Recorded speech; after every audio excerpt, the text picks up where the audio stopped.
Welcome to episode 6 of Quirkiest Pro Facts About English. We really hope you like our work, so please keep those likes and comments coming and smash the subscribe and bell icons to have YouTube notify you when new stuff drops on our channel.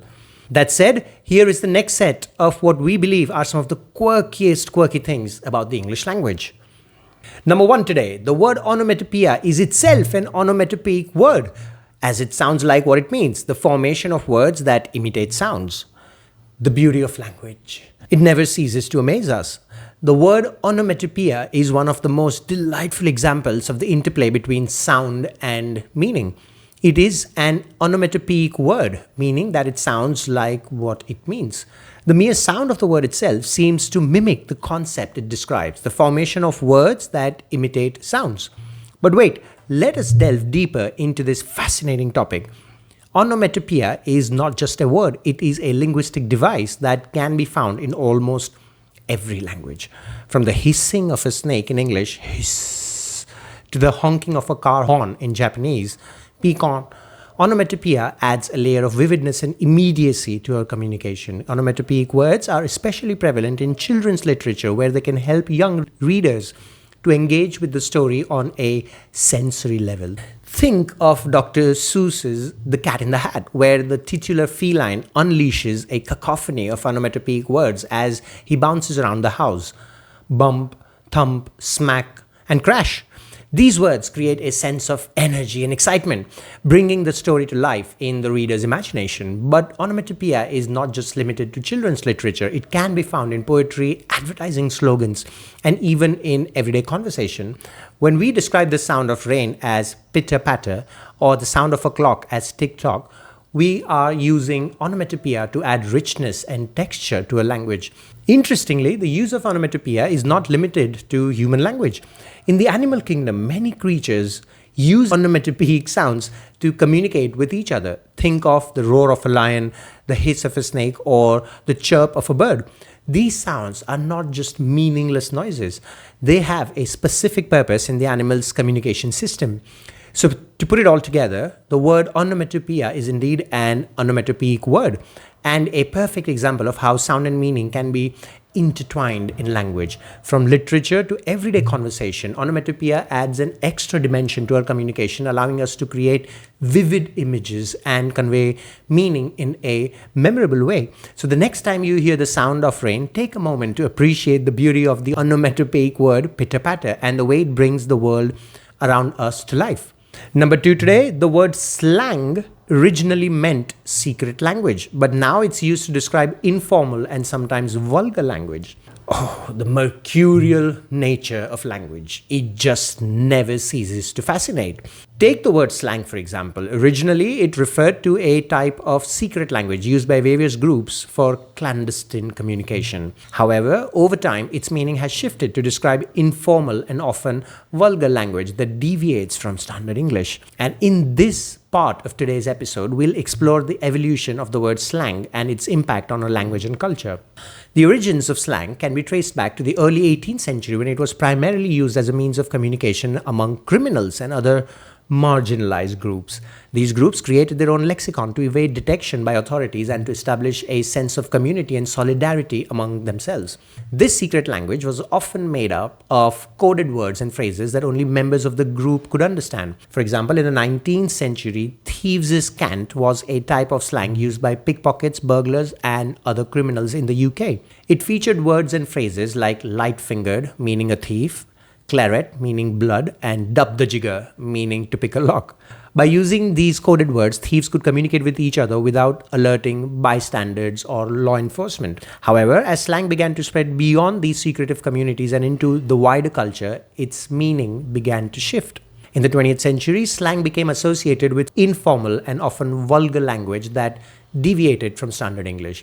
It was often used by young people to establish their own identities and to separate themselves from older generations. For example, in the 1950s, cool was a slang term used by jazz musicians to describe something stylish or impressive. However, as it entered mainstream culture, its meaning shifted to describe anything that was fashionable or socially desirable. Similarly, in the 1990s, dope was a slang term used by hip-hop artists to describe something that was excellent or impressive. Today, it's used more broadly to describe anything that's cool or desirable. The evolution of slang has had a significant impact on our language and culture. On the one hand, it has enriched our language with new words and phrases that reflect the changing attitudes and values of our society.